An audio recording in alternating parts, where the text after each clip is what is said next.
All right, thanks for joining us again.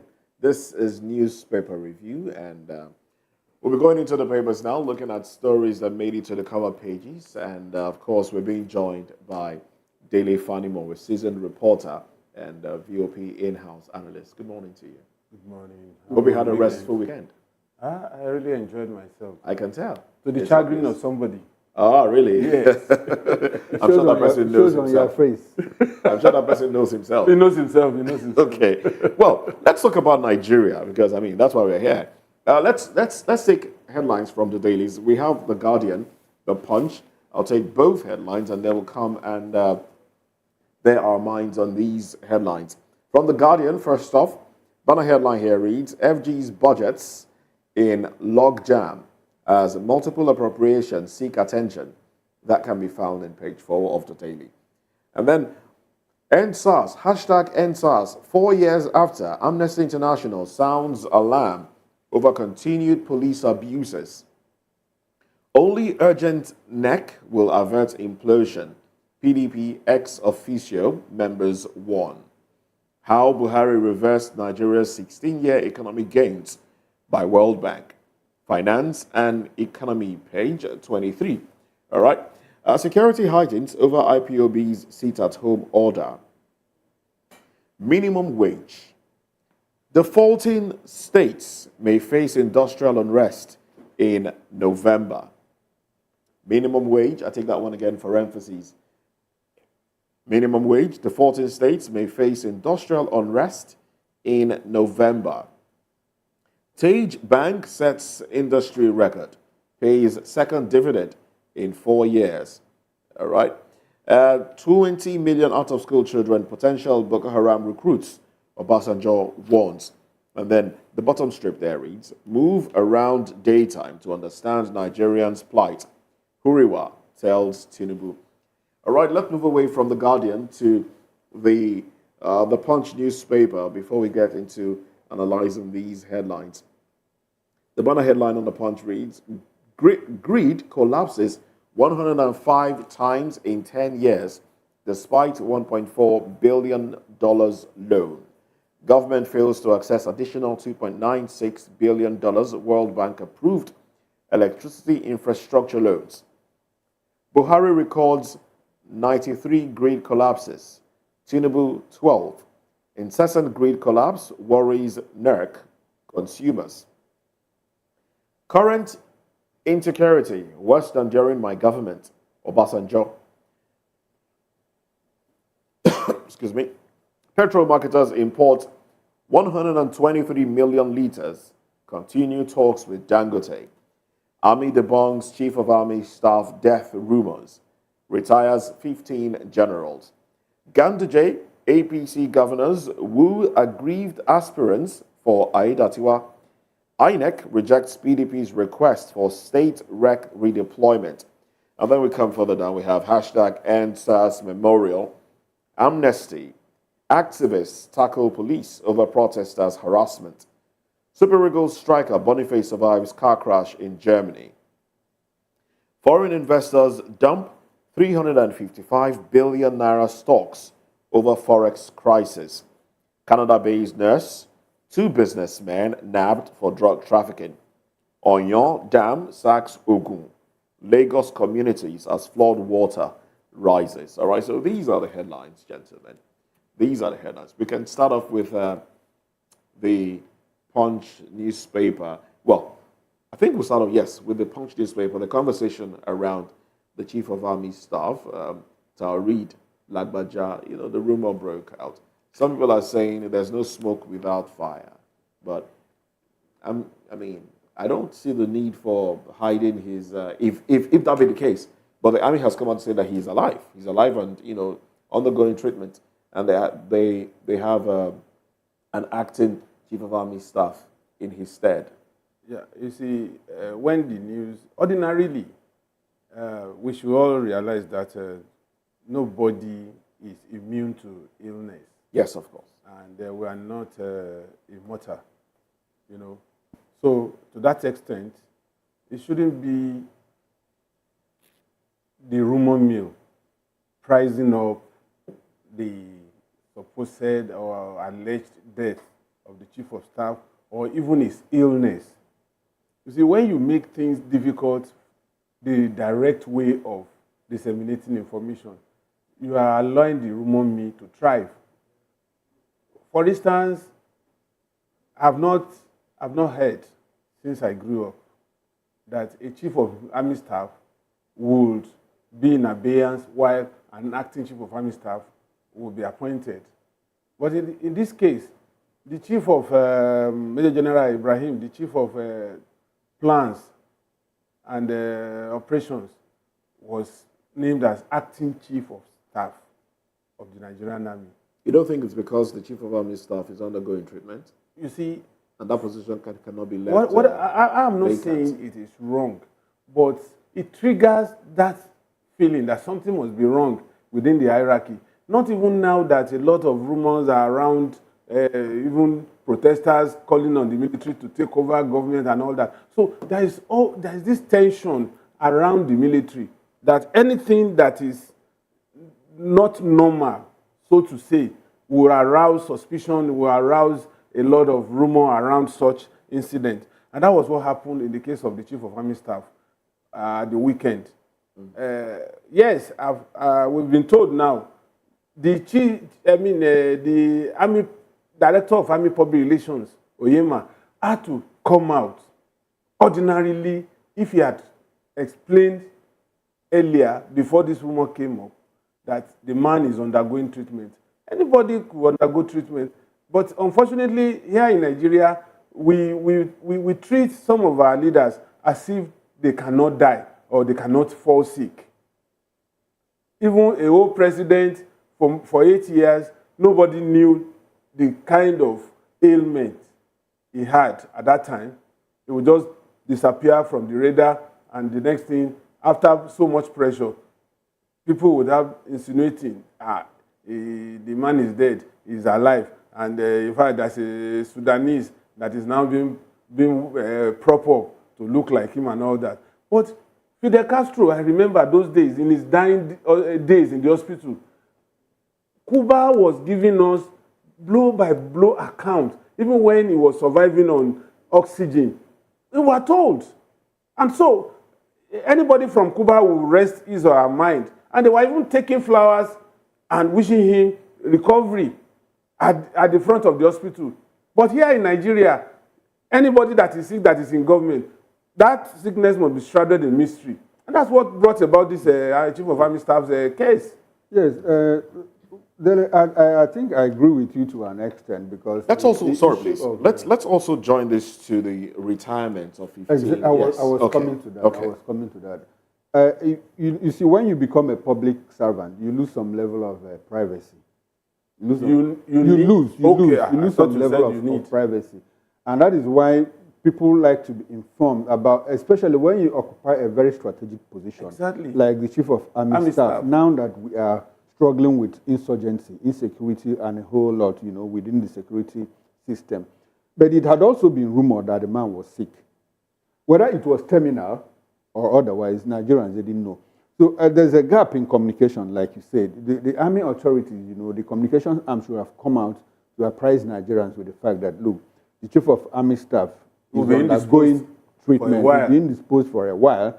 When Biden wanted to go for a 1-hour surgery, the world over knew about it. And you cited the instance of Fidel Castro. Yes. And that mismanagement of that information has now led to this hoax that we saw happen, But Nigerians are finding it difficult to reconcile it with the fact that on Saturday, 15 generals were pulled out of the army, were retired from the Nigerian army. Now, some people are asking, is it because, in quotes, Lagbaja is undergoing some kind of terminal treatment, from what we understand, allegedly, and the fact that, look, there's a certain hierarchy that shouldn't replace him. That is why there is an acting chief of army staff, the first of its kind. I can't recall the last time we had an acting chief. If there is, honestly, I can't place it on top of my head. Now, is it that there is a plan, to edge out some people, to make way for a particular individual. Because, I mean, if you are the chief of army staff and you are a major general, there is no way a brigadier. No, it's a lieutenant general. Chief of army staff is a I lieutenant said, for instance. Okay. For instance, there is no way a favored brigadier general can come and become chief of army staff and supervise you if you are a major general. So, and it has been a tradition to retire a whole lot. Like we said the other day, even in the police force, retire a whole bunch to make way for a particular individual. So these are the things that we need to find out about what exactly is happening with Lagbaja.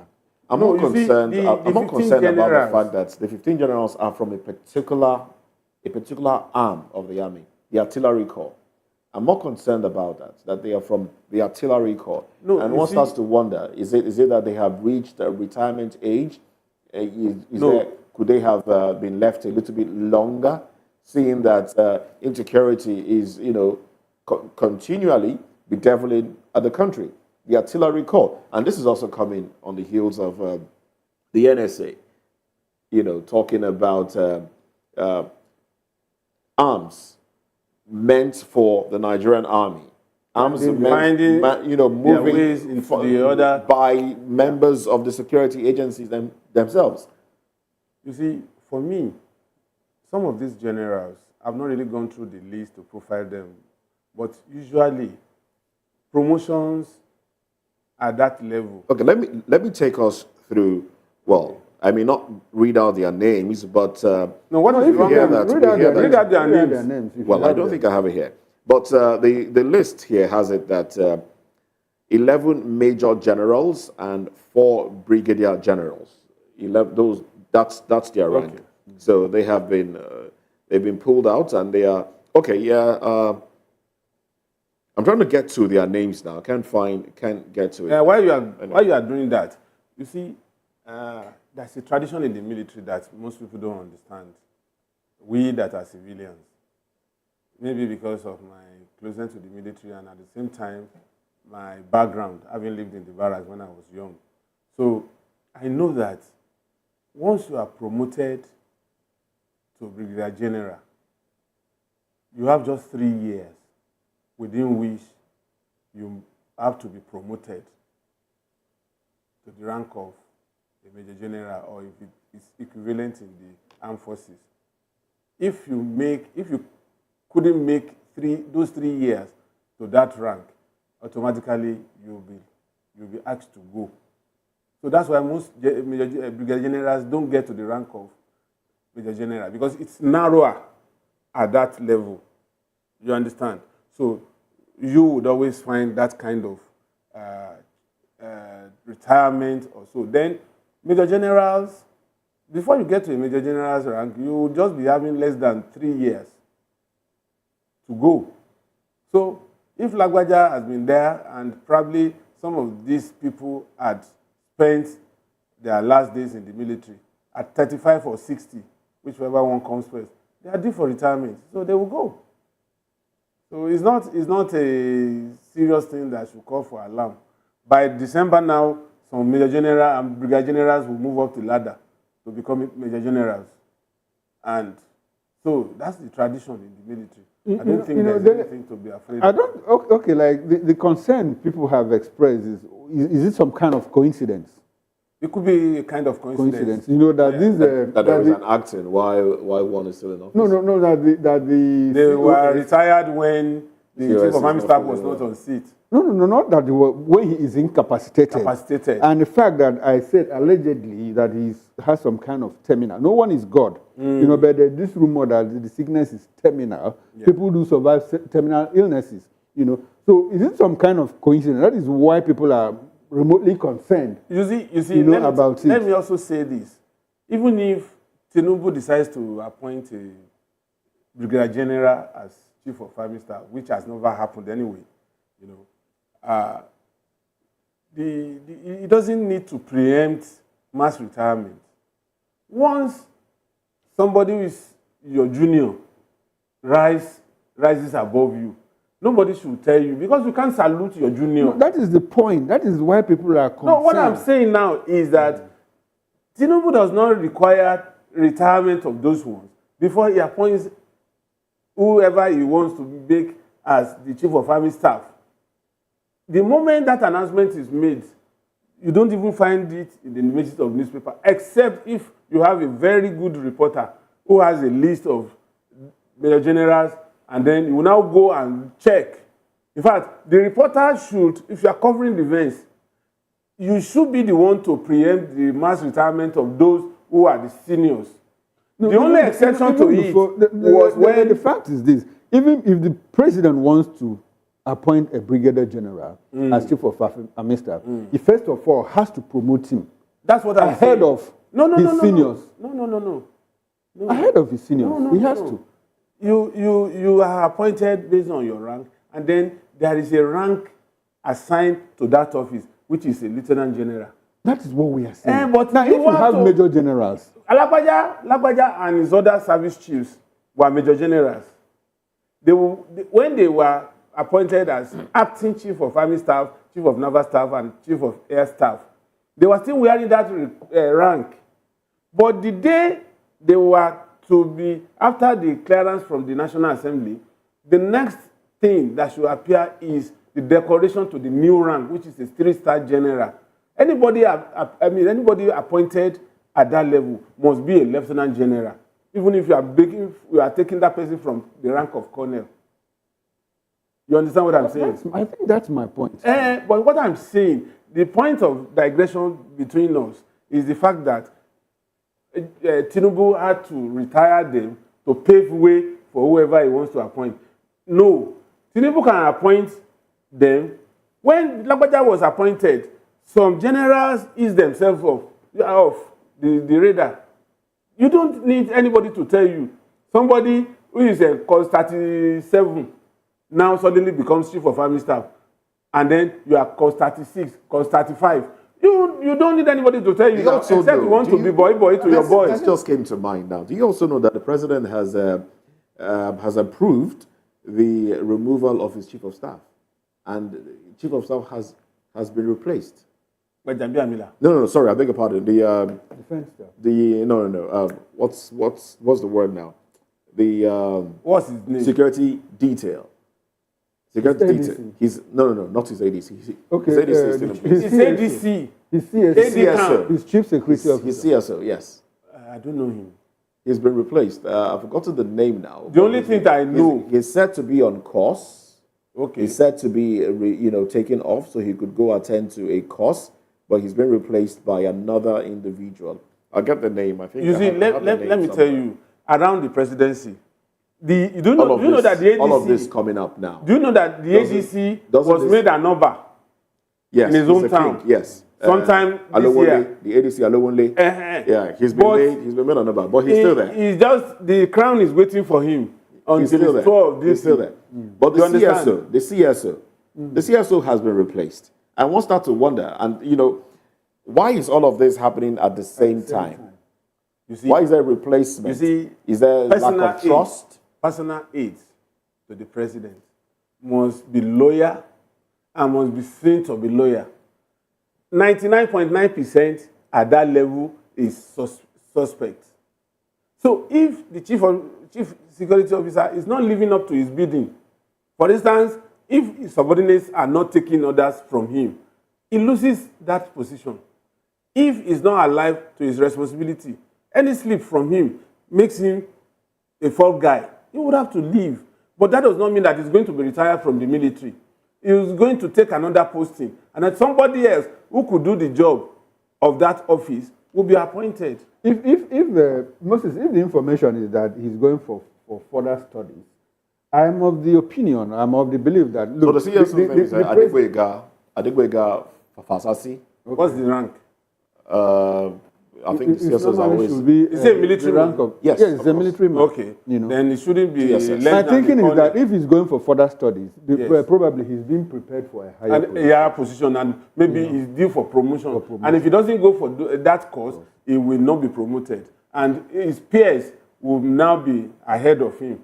So sometimes you have to do that. All right. I know. I think our heart, like I said in the morning, our hearts go out to the chief of army staff. We wish him quick recovery. I mean, that is an end that awaits every human. So let's just pray for him for quick recovery. All right, so let's quickly dive into.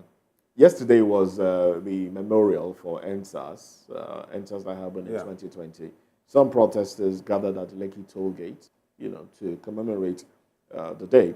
But we saw that they were arrested, and Amnesty International has also come out to condemn the arrest. But we hear that they were released. Been released, yes. They've been released. But some Nigerians are saying, why even arrest them in the first place? They had maybe just a few hours to protest because a lot happened at the toll gate, and justice has not been seen to have been served largely.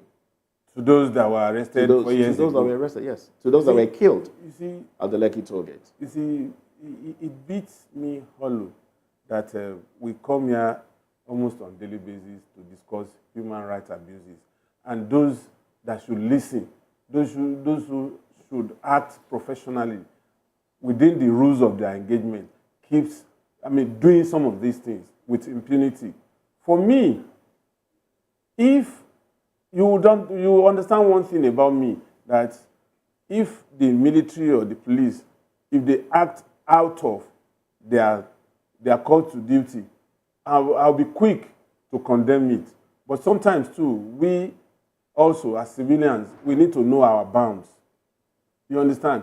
For instance, I want to believe, I didn't watch the clip of the arrest of these NSAS protesters at the toll gate.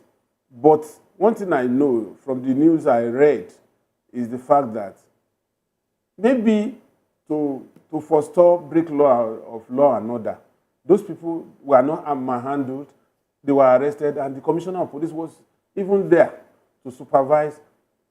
Are you talking about the toll gate? Toll gates. Oh, let's not talk about the toll gate. No, I'm not talking about the NSAS those are 4 years ago. Yesterday. I'm talking about yesterday. Yes, they were arrested. And they acted professionally.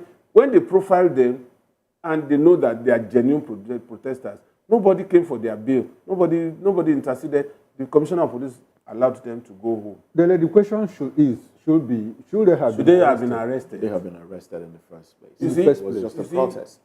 Saying that they did not write for approval. I think there is a subsisting judgment that precludes protesters from talking to the police before they gather for protest. Except that judgment had been vacated. I think it was filed that took government to court some years back, and they got that judgment that it is not mandatory for protesters to visit the police station to lodge to incident their protest plan. You understand? But maybe that has been vacated now. That's why these people have been arrested for not informing the police. But maybe because of the tension in the land, we should encourage those who want to protest, at least for them to be given cover during that protest, so that hoodlums will not infiltrate their ranks and still cause mayhem. It's interesting when we put it this way, but we have, as observers, we have seen that largely when hoodlums infiltrate, the hoodlums are said to be sponsored by the government. Exactly so, because when people want to protest in favor of the government, first of all, they don't get a permit. Two, those protests are now hijacked by hoodlums. So what does that tell you? Like I said, government will also be apprehensive that anything can happen.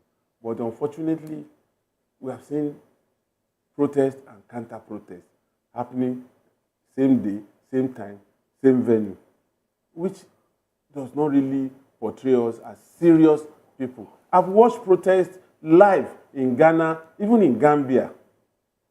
The way they carry out this protest, you cannot see any trace of government in this protest.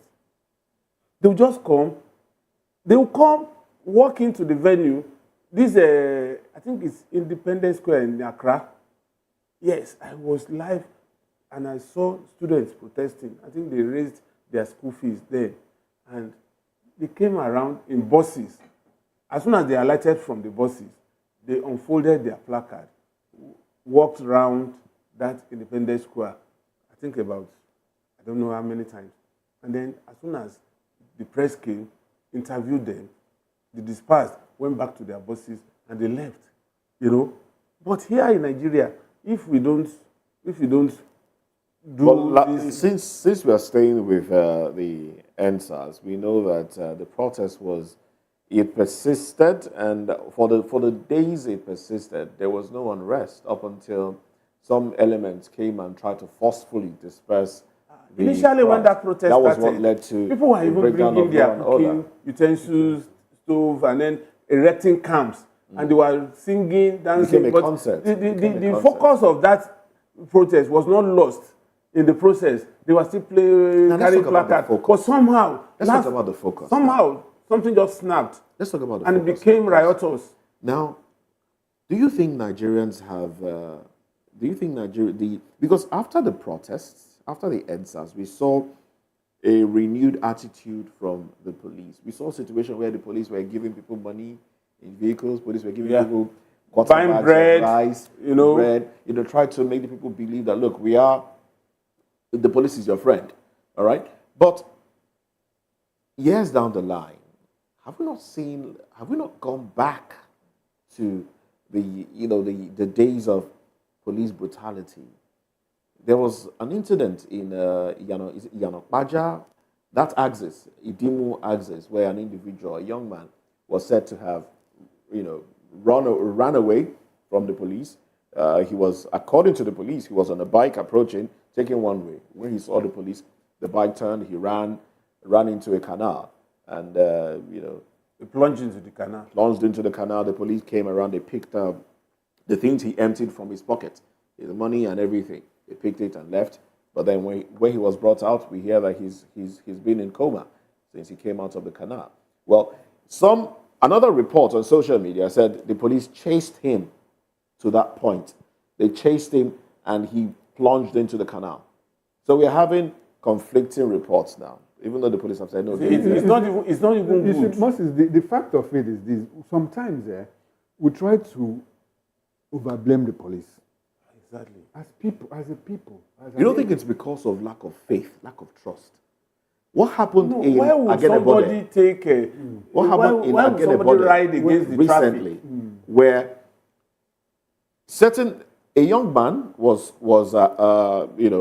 the community arrested a young man for a crime, I think kidnapping or something, and then while he was almost lynched to death, the police came, rescued him. All right, and the police did some investigation, which I would say is commendable. Did investigation, arrested 2 or 3 other people that were involved. But the community was not pleased, and they felt like, look, this police will release these people. That trust wasn't there. So because of that, they stormed the police station, burnt the people to death, and killed the policeman. You see, the thing about there was one in Lagos. There's one in Lagos. State. The thing about the trust in the police is that, quite frankly, Nigerians have lost trust in the police. But we also overreach ourselves. I mean, you see a police checkpoint. Police stop somebody, ask for your papers, and before you know it, the person flares up. Of course. There's an altercation. Ndazikwe said, look, even if you are senseless, don't fight with a man with a gun. He even said it in one of his books. He said, only a stupid man will fight with a man holding a gun. What I'm trying to say is that the police sometimes are led to these excesses. They are pushed to these excesses. If police accosts you on the road and stops you, it's very simple. Who are you? You identify yourself. Exactly. And if you ask for your papers, traffic, give them. And just move away. I'm not trying to defend the police, but I also understand that Nigerians overreach themselves. Yes. Some people will even tell you, why are you stopping me? Do you know who I am? Do you know who I am? I mean, who are you? It boils down to relationship. It boils down to perception. People don't see the police as their friend. They see them as if they would you rather run to a criminal if you have an attack? Is it not the same police you run back to? If you think that the police is not a friend, when you have a problem, invite a criminal. Call the nearest thug in your community. When you invite the police, they, like somebody was telling me that he had a problem, money's owed, and then when he realized that, look, if he brought the police into the matter to get his money, he would have to part with a lot of it. The police would take a lot of it. So he decided, okay, let me just wait for you till whenever you have the money to pay me back. Exactly. In the first place, police are not supposed to be money recovery agents. But they play that role. They play that role. Let me tell you something. Because people go to report to them. Let me tell you something. If a policeman, at any point you meet a policeman and he understands that you know you're right, he will be very careful with you. And that you are well behaved. You are well behaved too. Let me tell you, if I'm accosted by a policeman on the highway, the first thing I will do is I will be very, very civil. Because you don't even know the psychology that is behind what he's doing at that point. I'll be very civil. But when he now begins to ask me for what I don't have, the best thing I will do is, please take me to the nearest station. If you tell a policeman that, please take me to the nearest station, the first thing I will ask you is, who are you? Just tell him, I am so. At that point, he will try to be civil with you. He will now ask you some questions. And if he feels that you are whatever crime that he assumed you may have committed was beneath you, I tell you, he will release you. But when there was a day, a cousin of mine, Festus Adedayo, that famous columnist in Tribune, he was going with two of his friends. And policemen stopped them. Because he's a son of a policeman. He feels he has that bravado. And he said, he shouted at the policeman. And the policeman, he came down from the vehicle and he was jumping up and down. And the policeman said, look, your life does not matter to me. I will waste you. Immediately, the other two colleagues now said, oh boy, what is your problem? Relax. Do you know the temperament of this man? Do you know what assailed him before he came to the roadblock? That if this man kills you, the worst they can do to him is to kill him. But will that bring back your life? So why don't you be civil? So it was after he left that scene that it now dawned on him. And when he now narrated it, his father was still alive at that time. When he now told his father, the first response of his father was that he was a stupid boy. How could you see a man holding a gun? That even when he was in service, if he sees a constable with gun, that the fact that I'm not, even if I'm putting on uniform, the only way to do is to calm him down. Because one shot, you are dead. You can't come back. Abayomi Ogundeji, that this day guy that was killed at Dokpemu, he was arguing with the policeman. 2 weeks to that time, I had an encounter with the policeman at that bridge. And in spite of the fact that their DPO is my friend, he's now a commissioner of police now, I didn't say a word. They kept me there for more than 1 hour. I was begging. I couldn't even use my phone because at the point of calling their boss, they can shoot me. And it is their word against whoever is prosecuting them. I'm no longer there to explain what happened. Ogundeji couldn't come down to say this is what happened at that moment that he was shot. But at the end of the day, they said it was armed robbers that killed him. And that case died natural death. So why would you? If you are being arrested by the police, it is not the end of the world. And do you know that the law empowers a policeman to shoot if you commit a felony and you want to escape? He has the power. But most people don't know this. All right, so let's get on to some of the headlines here. Greed collapses 105 times in 10 years. Despite $1.4 billion. That's over 200 and something times in 14 years. If you want to it add. Has increased. Yes, it has increased, apparently. 229. 229 times in 14 years. Three times in less 1 week. In a week. 1 week. And 9 times in 1 year. Now let me ask you a question. Explosion. If you put a 10-liter keg on the head of a 5-year-old, what happens? Is it that the child collapses or the keg and the child collapses? So that is what is happening. Megawatts that we're trying to. You understand? Too much. When you generate 8,000 and the willing power of your transmission line is 5,000, and you try to say, okay, because of pressure from Nigerians, let us give them more lines, especially those ones that are in Bandina that must give 20 hours minimum. You will something that is bigger than the transmission line, it will collapse. Then you start all over again to build. And it doesn't come easy to build once it collapses.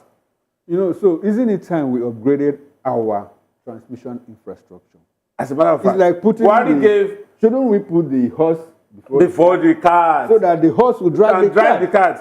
But what we have now is what we are not doing. You are busy generating and giving loans to those who are generating, and you are generating more than what you can carry to the market. It's just like a pickup van. You say you want to put 50 bags of cocoa. It won't move. 100 bags of 100 bags of cement. Exactly. It won't get anywhere. And that's what we have been doing. But good enough, I don't know how far Cement AG had gone on our transmission line. Because Buhari brought them from Germany and they are working on it. So if they had gone any far, we wouldn't be experiencing this. That's what I'm saying. That tells you that that not gone any transmission lines have been compromised, especially in the Niger Delta. How so? And even in the Middle Belt. Those people, those woodlums, they go there and vandalize. Yes, they are vandalized. They vandalize them. And, you know, Oyibo people wouldn't even imagine that somebody will come and do such a thing. So the man will look and say, is this part of this world or another planet? You know, the man is afraid to go to work. He's afraid that these people can attack him. It becomes a vicious circle. Because cement, by now, should have upgraded our transmission infrastructure to about maybe like that can wheel about 10,000 megawatts. And then if you roll out 8,000 to 10, you can distribute 6 or 7. And then Nigeria will be better for it. Is it not a shame that we are having this perennial collapse at this time and age? In some countries, they embed cables under an express road. The traffic on that road generates energy. In some places, the steps you take on a road. Yes, generates energy. But we're still talking national grid. Obasanjo Commission. Shouldn't we be moving into other things? Shouldn't we be moving into, using solar, actually? Nuclear energy is there. Nobody's talking about it. They take our uranium, they take our mineral resources here to go and do energy, alternative energy abroad. When the president traveled to China, he signed an MOU, Memorandum of Understanding, with Chinese government, Chinese people. And one of them was to develop our nuclear infrastructure. Yes. To help us develop electricity. How far have we gone with that MOU? Though it's recent anyway, it's just about mobilization and everything. And everything. So let's wait and see how that if that would assail us. I mean, we'll ease this tension of collapse. Because there's no way we can grow an economy. There's no way we can industrialize without energy. You can't get anywhere. So when we talk about some countries like South Africa producing 80 to 100,000, Vietnam. And what is the population of South Africa? What's the population of South Africa? What they're generating is more than what they can consume. More than what they can consume. And we are still struggling with 6. We can't even manage the 6. What is 6? I said, put 5,000 on this, it will collapse. All right, then. Well, minimum wage, the 14 states may face industrial unrest in November. We know that some states are paying more. Lagos State has said it's going to pay 85. River State has also said it's going to pay 85. Some other states are paying 70. At independence, this was what was going on. The West will say this is what we want to pay. Really, something came to my mind now. We supply Togo and Benin Republic electricity. Of course, yes. And they're able to sustain 24 hours. Yes. Owing us. So we're selling it. 24 hours. Okay, we sell to them. Yes, they are owing us. We sell to them. And they have 24 hours. And there's a commitment, they must do it. They have 24-hour power supply. So out of your 5,000, you have to give 2,000 to them. So what is left to you is about 3,000. No, but we understand that even the 6,000 that we have, we can't take all. Even after selling to them. All. Even after selling to them. Yes, we can't. We can't. So I think it's like... Do you know that on a normal day, 5,000 megawatts can be consumed in Lagos or Yoanobu? Lagos, Oyo, and Ogun, do they have the carrying capacity? I said, if it is the normal run of events, that 5,000 that we are distributing and the power minister is happy that now he has improved on power supply. So and that is why we are not complaining about fuel price. You can imagine the logic. Sometimes you look at leaders and I understand. It's a lot to deal with. I was talking about the minimum wage and how states are paying, but there's this headline here that says defaulting states may face industrial unrest in November. Some states are not viable. Remove that feeding bottle from Abuja from them. They cannot survive 2 months. Really? It is a lie. How do you say it's a lie? Do you know why? Why? Cost of governance is very high. And that's not a lie. It's very high. Because the governors, people in government in the states, are living above their means. A governor dips his hand inside the allocation, collects 1 billion naira as security vote, yet he cannot pay 70,000 naira minimum wage. And apart from that, look at my governor. At the twilight of his administration, he appointed 312 SCs. Yeah, that one is for election. He wants forget about election. No, he wants to use it to conduct election. Election or no election. But those ones will draw salaries now. Maybe once or twice. So what? It still boils down to that cost of governance. That is it. And he awarded your gate. I understand the gate to 774 is now the million gate to heaven. The gate of gold. Gate to heaven. Gate made of gold. 775 million naira. Just come to my state. Once you enter through that gate to the government house, then you can be sure your ticket to heaven. You go first before me. So it's largely about the high cost of governance. Every state, any state that means to pay the 70,000 naira, you see governors buy 50 million naira jeep, 20 of them in their convoy, and go to inspect road construction work that is 3 kilometers away from his office. And he goes with 20 of them with full officialdom. Fuel is consumed. People are paid allowances. Yes. Policemen military are in that convoy and everything. Yeah, the person comes out to say, I cannot pay minimum. You see, another minimum wage of 30,000. We are not even talking about 70,000. You know, another fleet. Been paying the 30K. Do you know what? A lot have not been paying it. Chukuma, what you're saying, yes. You know, another flip to it is the fact that, have you asked yourself in this country that only Lagos state government has automated tax collection? Other states will not. Because... No, Abia State has. Okay, I don't know. You are just giving me that information now. Do you know that if you look at Abia State revenue, IGR, compared to the adjoining state that does not have that automated platform, you will see there is a marked difference in these two. You see, they also still... I know of a governor in the Southwest that was taking 1 billion every month from IGR. For 8 years, that's 96 billion naira. You know how the governor that came in after him got to know when the state revenue board people brought his own 1 billion. You now ask, from where? What is it about? You now say, your predecessor had been taking 1 billion and we feel he should continue with you. Now imagine 1 billion naira a month. And that was the period they were not paying salaries. Workers were owed 5 months, 6 months salary. Yet, the governor was taking 1 billion from IGR alone. The money that was recovered from this governor before the man took the final exit and they said he died of COVID, this money was used to construct about 57 kilometer road. So it's about it. But you know that Rivers State governor has said that he's going to pay 85,000. Rivers is going to pay 85,000 Lagos with State says 85,000. Lagos. Yes. You know, one starts his aid because he preempted him and...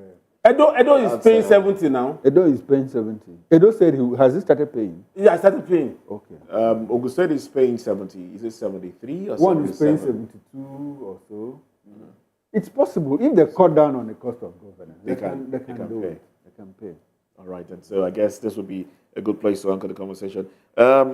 Is there any other headline you would want to touch on? 20 million out-of-school children, potential Boko Haram recruits.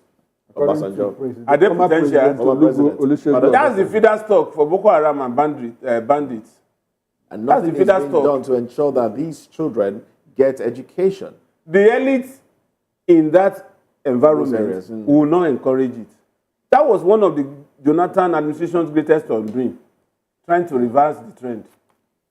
Because who would they use at the end of the day during elections? Is it your son or my son, or your daughter or my daughter? That's the feeder stock that they must maintain. All right. Just like a football academy now. Recruiting ground. All right, then this will be a good place to anchor the conversation. I must say very big thank you to Dele Fanimo, seasoned reporter and VOP in-house analyst. Well, thanks for joining us on the program. It's always my pleasure. I am Moses Humphrey, wishing you a beautiful day.